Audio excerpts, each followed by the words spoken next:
আসসালামু আলাইকুম সবাইকে। আমি সচরাচর লাইভে যাই না। আমি দীর্ঘদিন ব্যক্তিগত পর্যায়ের কথাবার্তা বলা আমি কম বলি, সেখানে অ্যাক্টিভিটিতে আমি ফোকাস করছি। আমি আজকে গতকাল আমি লক্ষ্য করেছি জনাব তারেক রহমান উনি একটি বক্তব্য দিয়েছেন। উনি বক্তব্যে বলেছেন যে আসলে প্রার্থী মুখ্য নয়, মুখ্য হচ্ছে প্রতীক, প্রতীকটাই হচ্ছে মুখ্য। এই বক্তব্যটা সিরিয়াসলি প্রবলেমেটিক একটা বক্তব্য। ওনার মতো একজন রাষ্ট্র প্রণেতা যিনি হতে চাচ্ছেন বা হবেন মনে করছেন, ওনার জায়গা থেকে এই বক্তব্যটা হাইলি প্রবলেমেটিক একটা বক্তব্য। কারণ বলছি, এক নম্বর কারণ হচ্ছে যে একজন এমপি নাগরিক এবং রাষ্ট্রের মাঝে সেতুবন্ধনের কাজ করে।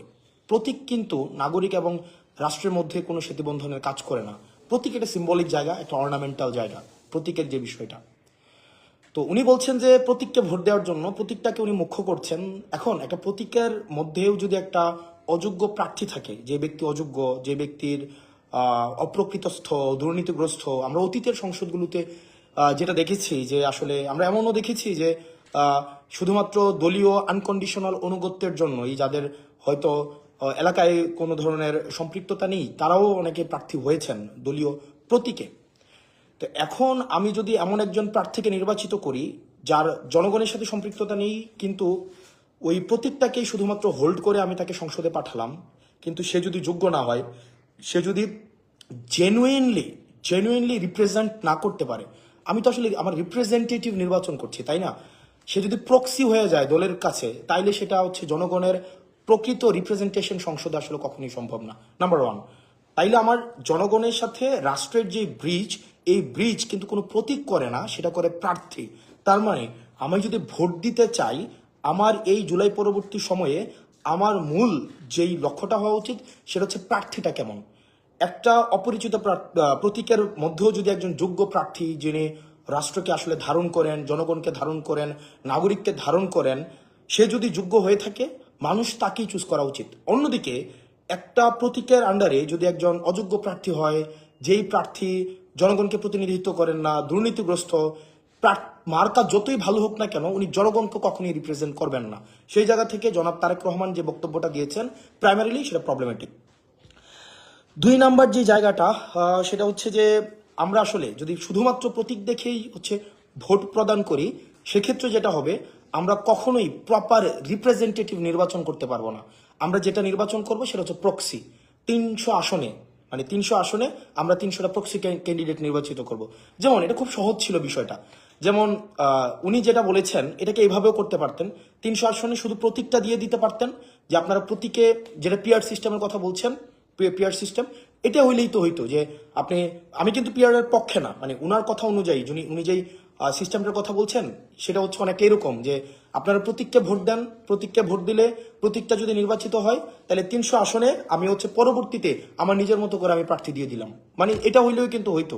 আপনার যদি 300 আসনের মধ্যে শুধুমাত্র প্রতীক দেখেই মানুষ ভোট দেয়, প্রতীকটাকে যদি উনি মুখ্য মনে করে, তাহলে সেক্ষেত্রে তো আসলে আলাদা করে প্রার্থী দাঁড়ানোর দরকার ছিল না। প্রতীকটাই যদি মুখ্য হয়ে যায়, প্রার্থী যদি গৌণ হয়ে যায়, তাহলে এটা কোনো প্রেসিডেন্সিয়াল সিস্টেমের মতো এটা হইলেই তো হইতো।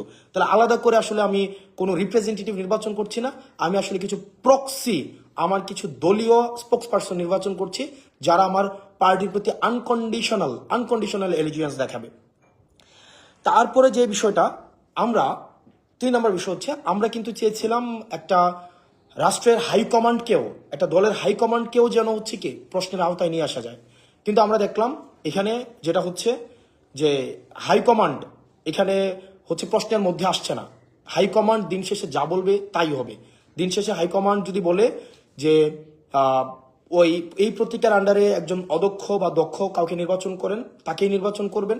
এক্ষেত্রে হাইকমান্ডের যে আধিপত্য ভাঙা, একচেটিয়া হাইকমান্ডের আধিপত্য ভাঙা, মনোপলি যে তৈরি করে রাখা হয়, যেমন আমরা হাসিনার সময় দেখেছি, সবাই হাসিনাকে রিপ্রেজেন্ট করে, জনগণকে রিপ্রেজেন্ট করে না। সবাই হাসিনাপন্থী, কেউ জনগণপন্থী না।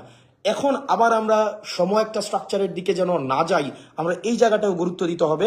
আমরা দেখলাম যে জিনিসটা, যেমন ধরেন প্রার্থী যদি গুরুত্বপূর্ণ না হইতো, আমার এলাকায় স্থানীয়ভাবে একটা প্রবলেম আছে, আমার স্থানীয়ভাবে আমার অনেক ডোমেস্টিক প্রবলেম থাকে।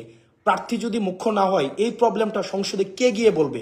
প্রতীক কি সংসদে গিয়ে বলতে পারবে? প্রতীক তো সংসদে গিয়ে এটা বলতে পারবে না, বলতে হবে প্রার্থী। প্রার্থী ভয়েস আকারে সংসদে গিয়ে তার জনগণকে রিপ্রেজেন্ট করতে হবে। কিন্তু আনফর্চুনেটলি আমরা দেখলাম সেখানে প্রতীককে ফোকাস দেওয়ার মধ্য দিয়ে প্রার্থীর যে এজেন্সি, সেই এজেন্সিটাকে আসলে নাই করে দেওয়া হচ্ছে, যেটা সিরিয়াসলি প্রবলেমেটিক। এবং দিন শেষে আমি যদি ফোন দেই, প্রতীক কিন্তু আমার ফোন রিসিভ করবে না। জনগণ যখন আজকে একটা সমস্যায় পড়বে, স্থানীয়ভাবে অবকাঠামোগত সমস্যা, ইনফ্রাস্ট্রাকচারের যে প্রবলেম, এডুকেশনের প্রবলেম, হেলথের প্রবলেম, আমাদের পলিসিগত জায়গা থেকে যা সমস্যায় থাকুক না কেন, দিন শেষে আমি যখন কল দিব, কোনো প্রতীক কিন্তু আমার ফোনটা রিসিভ করবে না। ফোনটা রিসিভ কিন্তু আমার প্রার্থীকেই করতে হবে, প্রার্থীকেই এসেই কিন্তু সমস্যা সমাধান করতে হবে। তাহলে যদি প্রার্থী যোগ্য না হয়ে থাকে, তাহলে কিভাবে প্রার্থী আমার সংসদে প্রতিনিধিত্ব করবে?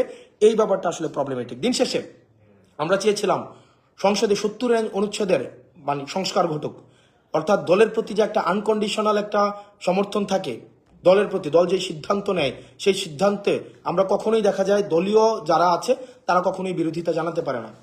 তো তারেক রহমান আজকে যে বক্তব্যটা দিয়েছেন, গতকাল যে বক্তব্যটা দিয়েছেন যে প্রতীকী মুখ্য, প্রার্থী মুখ্য না, এটার মধ্য দিয়ে এটাই স্পষ্ট হয় যে উনি 70 অনুচ্ছেদ থেকে আসলে বের হইতে চান না। অর্থাৎ উনার যেই এমপিরা নির্বাচিত হবে, উনার আন্ডারে যে এমপিরা নির্বাচিত হবে, আনকন্ডিশনালি ওনাকে সাপোর্ট করবেন। যে ডিসিশনই হোক না কেন, আনকন্ডিশনাল ওনাকে সাপোর্ট করবেন। ইন্টারনাল যে ডেমোক্রেসি থাকে, পার্টির ইন্টারনাল যে ডেমোক্রেসি, সেই ডেমোক্রেসিও কখনো সংগঠিত হবে না। আপনার একটা দলে যদি ডেমোক্রেসি না থাকে, সেই ডেমোক্রেসি কখনোই রাষ্ট্র আকারে কখনো রিফ্লেক্টেড হবে না। তো তার মানে গতকালের যে বক্তব্যটা উনি দিয়েছেন, ওনার জায়গা থেকে আমাদের প্রত্যাশা অনেক বেশি যে ওনার যে বক্তব্য যে প্রার্থী মুখ্য না, মুখ্য হচ্ছে প্রতীক, এটা হাইলি সিরিয়াসলি প্রবলেমেটিক এবং ভবিষ্যতের জন্য এটা একটা আশঙ্কাজনক। যে আমরা কি আসলে আবার একটা এককেন্দ্রিক শাসন ব্যবস্থার দিকে যাচ্ছি, যেখানে হাইকমান্ডই হচ্ছে সর্বসর্বা হয়ে উঠবে। হাইকমান্ডকে কখনো কোনো প্রশ্ন করা যাবে না। হাইকমান্ড দিন শেষে যে সিদ্ধান্ত দিবে, সেই সিদ্ধান্তটাকে মেনে নিতে হবে। হাইকমান্ড দল নিয়ে যে সিদ্ধান্ত নিবে, সেই সিদ্ধান্তটাকে আসলে আমাদের মানতে হবে। দিন শেষে যদি প্রার্থীর যদি এজেন্সি না থাকে, সেই প্রার্থী কখনোই ওই ডোমেস্টিক পলিসির রিপ্রেজেন্টেশন কখনোই সংসদে গিয়ে করতে পারবে না। সেজন্য নির্বাচনের জন্য প্রতীক যেমন গুরুত্বপূর্ণ, একই সাথে সাথে প্রার্থী হিমসেলফ ইজ ভেরি ইম্পর্টেন্ট। কারণ প্রার্থী কোনো অ্যাবস্ট্রাক্ট বিষয় না, প্রার্থী হচ্ছে খুবই ভিজিবল একটা বিষয়।